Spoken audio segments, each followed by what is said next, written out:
चूल्हा जल रहा था, उस पर तवा रखा था, गर्मा गर्म पराठे सेक रही थी। नानी बाई बार बार कह रही थी, माँ, ओ बड़ी माँ, सुनो ना बड़ी माँ, माँ मुझे भी भूख लगी है माँ।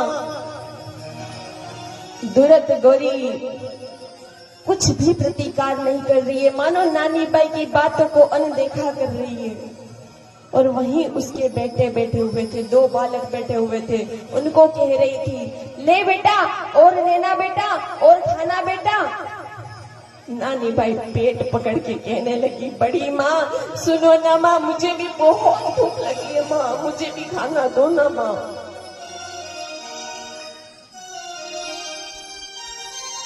जब दुरत गौरी नहीं सुन रही थी तो नानी बाई अपने छोटे छोटे कोमल हाथों से दुरत गौरी की पीठ को थपथपा रही कि बड़ी माँ सुनो ना माँ, मुझे भी भूख लगी है माँ।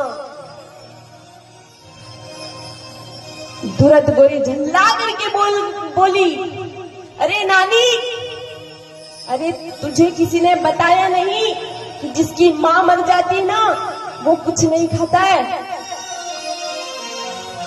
तुझे किसी ने समझाया नहीं, तुझे किसी ने बताया नहीं, जिसकी माँ मर जाती है वो कुछ नहीं खाता है? पर बड़ी माँ मुझे तो बहुत भूख लगी है, बड़ी माँ मुझे खाना दो ना माँ।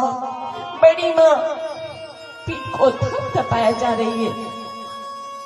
इधर दुरत गौरी को क्रोध आया, चूल्हा जल रहा था, तवा रखा था गरम गरम तवे पर।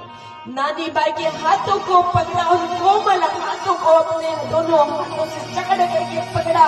उन चूल्हा जल रहा था, तवा रखा था, उसी तवा पर नानी बाई के छोटे छोटे कोमल हाथों को उस तवे पर रख दिया। जैसे ही तवे पर हाथ रखे नानी बाई चिल्ला उठी, माँ मेरे हाथ, माँ मेरे हाथ।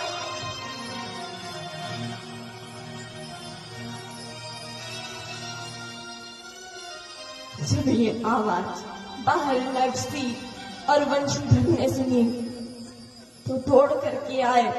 क्या हुआ नानी, इतनी जोर से क्यों चीखी बेटा, क्यों चिल्लाई बेटा, क्या हुआ? कहते ना, बेटी तो बेटी होती है साहब। नानी भाई ने अपने दोनों हाथों को पीछे कर लिया और कहने लगी, कुछ नहीं पिताजी, गिर गई, चोट लग गई। उसने तनिक नहीं कहा कि बड़ी माँ ने मेरे हाथों को जला दिया, कुछ भी नहीं कहा, क्योंकि बेटी तो बेटी होती है साहब।